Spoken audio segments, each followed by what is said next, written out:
Pinagmasdan nila ang pagsabog at nakita nilang buhay pa ang mga kalaban. Kaya tuluyan nang naduwag si Usopp at tumakbo palayo para iligtas ang kanyang buhay. Pero pinigilan ito ni Chopper nang muling lumabas si Tukmol at muling hinawakan ang paa ni Longnose.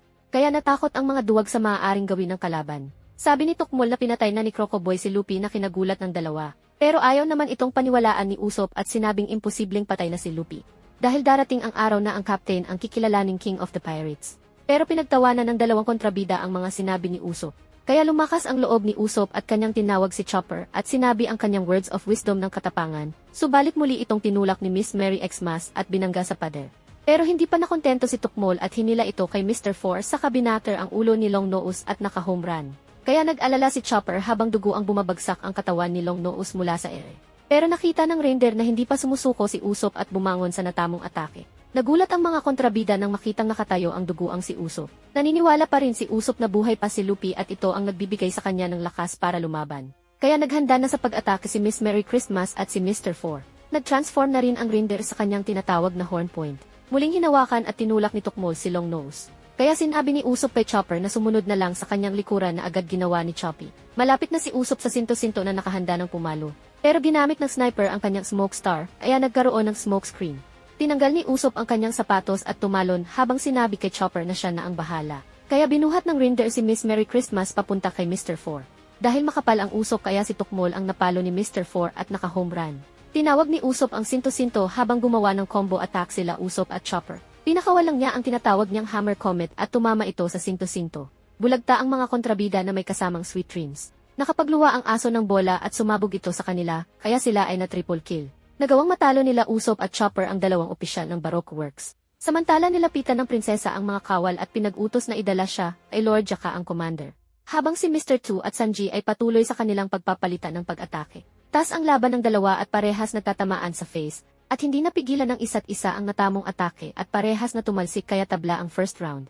Bumangon ang dalawa at pinapaalis ni ikalawa si Sanji pero ayaw ng kusinero. Kaya sumugod na ang baklang Valerina at nag-umpisa ng umatake kay Sanji. Paulit-ulit na umatake si Mr. Two pero naiiwasan lang ito ng kusinero. Kaya nagumpisa ng magsayaw ang baklang Valerina na tinawag niyang Valley Kempo at sumugod ulit siya at paulit-ulit na inatake ang ating bida.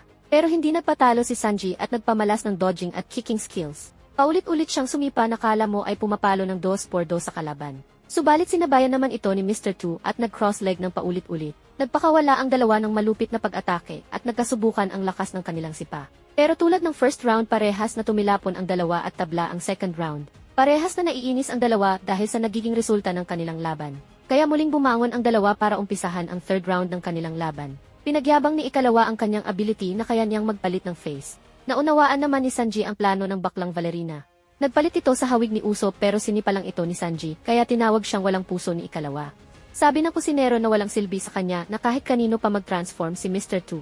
Naisip ni ikalawa na mag-transform kay Nami at tinignan ang reaksyon ni Sanji. Paulit-ulit na ginawa kaya nakita nito ang kahinaan ni Loverboy sa mga babae. Samantala, inalmahan ni Lord Jaka ang pinag-utos ni Vivi.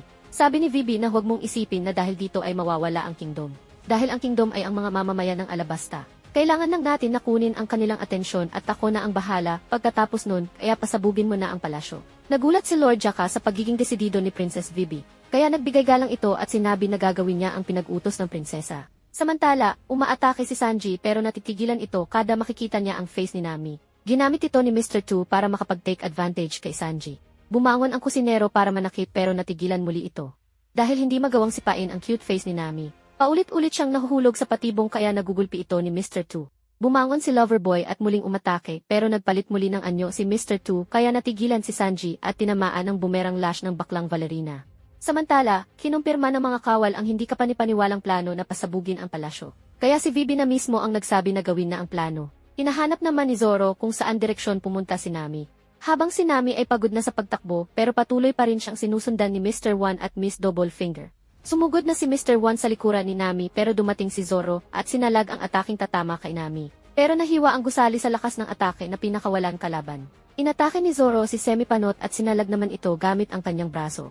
Sabi ni Mr. One na kaya niyang magpalabas ng blade sa anumang parte ng kanyang katawan. Nakilala ni Miss Double Finger si Zoro na tumanggi sa recruitment ng Baroque Works. Kaya sabi ni Zoro tatanggapin niya sana ang offer pero umalma sila nang sabihin nito na siya ang magiging boss. Naiinis si Semipanot sa kahambugan ng ating bida, kaya nagsabayan sila ng atake. Pero patuloy si Zoro sa kayabangan na kinapiko ni Mr. One. Umalis naman si Miss Doublefinger para tugisin si Nami. Kaya nag-umpisa ng magseryoso si Semipanot sa laban nila ng swordsman. Samantala, nagpapaikot-ikot ang baklang Valerina nang mapansin ni Sanji ang kahinaan ng kalaban. Umatake si ikalawa pero inunahan ito ni Sanji sa pag-atake, at nakumpirma ni Loverboy na tama ang kanyang hinala. Kanyang napansin na hindi magagamit ni ikalawa ang kanyang Valley Kempo pag nasa form siya ni Nami. Nainis naman ang baklang Valerina dahil na secret reveal siya, kaya kinuha niya ang kanyang swan at kinonekta sa kanyang mga paa. Tinawag niya itong Prima Valley Kempo at pinagyabang ang kayang gawin, kaya sumugod ito at ganon din si Sanji. Sumipa si Mr. Two at mabilis itong nailagan pero bumaon ang sipa sa pader na parang bala. Nagulat si Sanji dahil walang crack ang pinagbaunan nito, kaya nagpatuloy sa pagsipa si ikalawa gamit ang kanyang super weapon. Pero nang mag-crossleg sila ginamit ni ikalawa ang swan at tinusok ang kusinero. Hindi ito naiwasan ni Sanji dahil long range ng sipa ni Mr. Two. Muling sumugod si ikalawa at tumalon paikot-ikot sa ere. Iniisip naman ni Sanji kung paano niya ika-counter-attack si ikalawa.